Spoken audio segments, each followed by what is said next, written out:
the jail is closed. Off. To start with,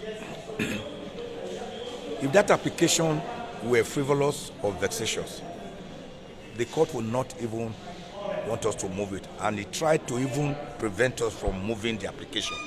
The court said, you can't do that. This application is before me. It was filed since 2019, but that application constitutes the very fulcrum, the very substratum, the very linchpin of the entire criminal charge and criminal proceedings against Namdi Kanu. He is being tried here on certain counts, and the court continuously refused to grant him bail on the ground that the earlier bail granted to him, he jumped it. That application shows that Section 15 of the Extradition Act must come into play, which is that Namdi Kanu left Nigeria involuntarily when they were about to kill him and found himself abroad, before he was renditioned back forcefully in a most gruesome manner under torture on the 26th of June 2021. That application shows from exhibits MNK1 to MNK8 the circumstances under which he escaped from Nigeria, not jumping bail. Exhibit MNK1, for example, is an affidavit he deposed to in the Holy See in Israel, where he gave facts as to how he found himself there. This is because in September 2017, I think precisely on the 14th of September 2017, Namdi Kanu was with his father, His Royal Majesty, the traditional ruler of Afaruku, Ibeku, Umuahia, Abia State, when the military invaded their house in the name of Operation Python Dance. I haven't seen Operation Python Dance at Sambisa Forest, dance at Chibok Forest, dance in Niger State, dance in Meduguri, dance in Kaduna. I have not seen, but Operation Python Dance went to a peaceful home inhabited by a traditional ruler, invaded it and mauled down 28 Nigerians, 28 innocent Nigerians in cold blood, gruesomely, in a most torturous and murderous manner. They did nothing wrong. Namdi Kanu, by the whiskers, like the cat with 9 lives, proverbially, he was able to escape. Then you say that person jumped bail. And it is based on that so-called jumping bail that even some of the counts they have tried to amend are still coming up, and all their opposition to bail application, contrary to Section 36 of the Constitution, contrary to the presumption of innocence on the part of every accused person, since our criminal justice system is Anglo-Saxon based, presumption of innocence, and not presumption of guilt, which is the French model, which is accusatorial, which is inquisitorial. The Anglo-Saxon one is inquisitorial. Everything they have been doing is based on that. Today, the prosecution for the 7th time came forward. They wanted to again amend their charge. By the grace of God, last time we had objected to the 15-count charge has been puerile, has been unsustainable, has been incapable of granted the court jurisdiction. The court heard us loud and clear. During the last adjournment date, the court struck out 8 of the 15 count charge, leaving only 7. He said to them to lick their wounds, and come back quietly today for a trial.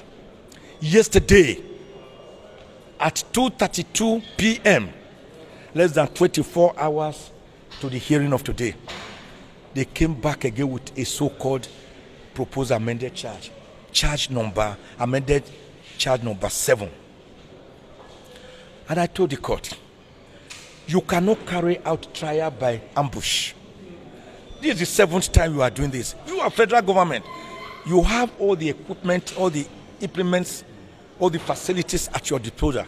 How come you cannot prosecute a simple case like this? That each time we are coming to court, a day before the court, you will dump on us. You saw the huge bundles. Each of them is as fat as a portmanteau or a briefcase that they dumped on us. I, speaking honestly as a Christian, have not even looked at the amended charge, not to talk of the documents they attach, which are bundles. The client, the defendant, Namdi Kanu, does not even know what they are coming with. And guess what? Instead of the 7 count charge that the judge left, on their own volition, they removed one again and brought only 6 counts, no longer 7 counts. So we beat them back again with bare knuckles. They brought only 6 today. Then I told the court,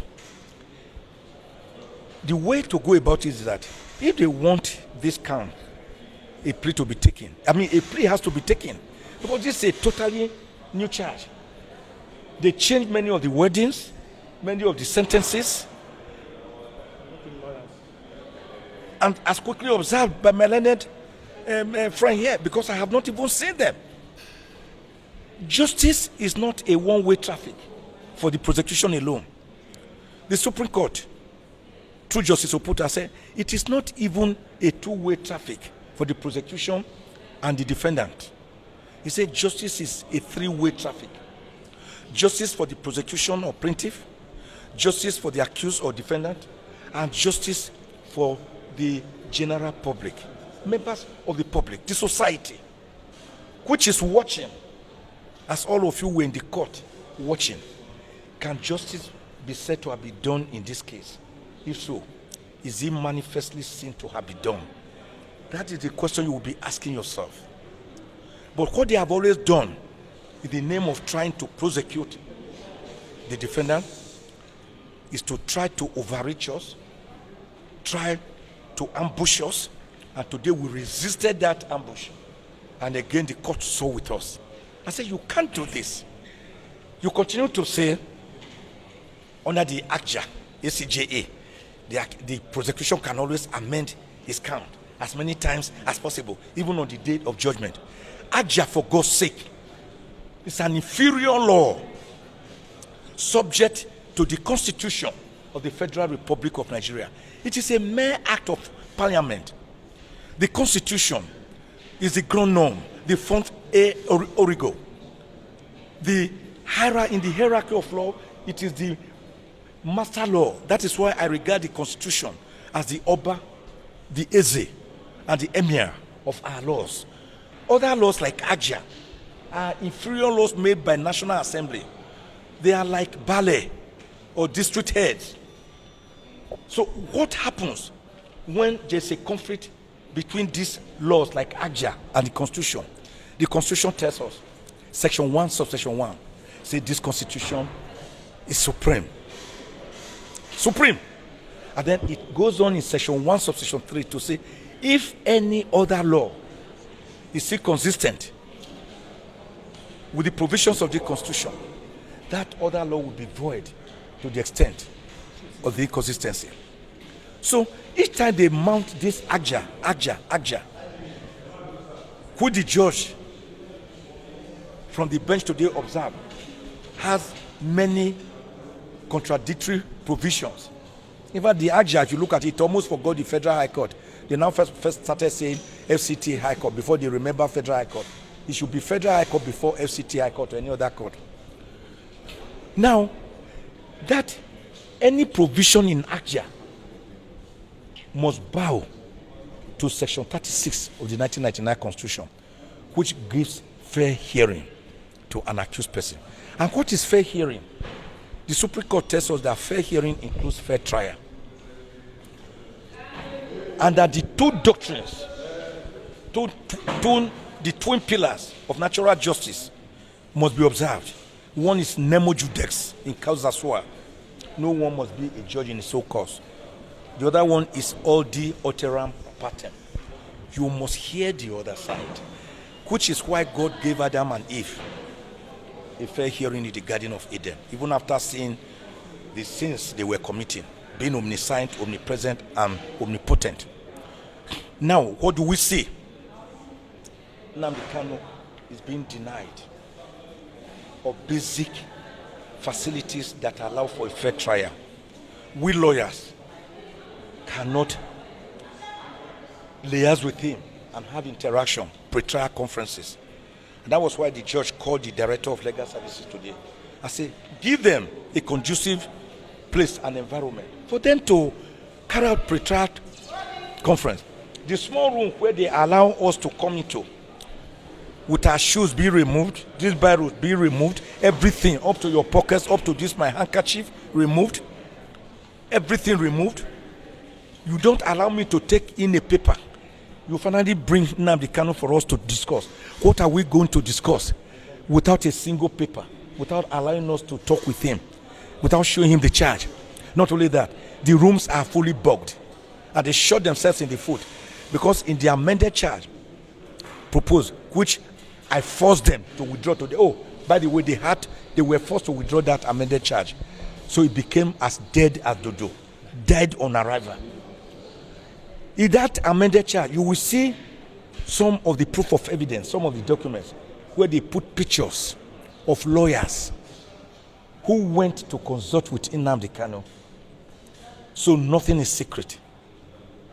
There can be no fair trial when you are listening to the discussion between a lawyer and his client, in spite of the relationship, which is uberima fidei, utmost good faith, banker, customer, clergy,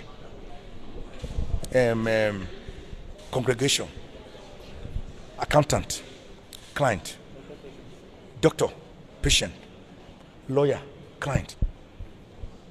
The relationship is sacrosanct, must be observed. Sure. That is one. Two, you are talking about try. Namdi Kanu undergoes solitary isolation. He's brought out once in a week to walk around and receive sun. Whereas medically we must receive sun, vitamin D, every day. He cannot greet his fellow detainees, because when they greet him, those detainees are taken to special cells for daring to exchange greetings with Namdi Kanu. So he is a solitary, sad figure. Don't you know you can be solitary even inside the market? So he's kept in a small cell where he cannot talk, cannot see people. He's not allowed to practice his Jewish religion. He's not allowed to wear the Jewish clothes. He's not given the Jewish mat to pray upon. And you are talking about a fair trial? The food that you used to give to him, you are not giving him the right quantity. You are not giving him proteinous or nutritious food. He's sick. He has begged and begged. We all have begged and begged to allow his own doctor come and give a second opinion of his illness. You are not allowing him. We are complaining about too much potassium in his system. You are not allowing another medical doctor. His father-in-law will come and look for him. You are not allowing him. I, the leader of the team, the lead counsel, I will want to see him. You will disallow me on more than 3 occasions.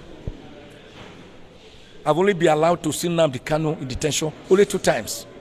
Me, at times I will now call the director of legal services, call all of them to help out. What manner of trial? So we have brought it to the attention of the court. So the application therefore moved today is at the root of the entire trial.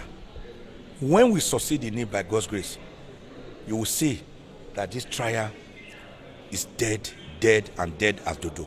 And by the way, even the 7-count charge, after we forced them to withdraw the proposed amended 6-count charge, even the 7-count charge that now remained, we have again appealed against it to the Court of Appeal.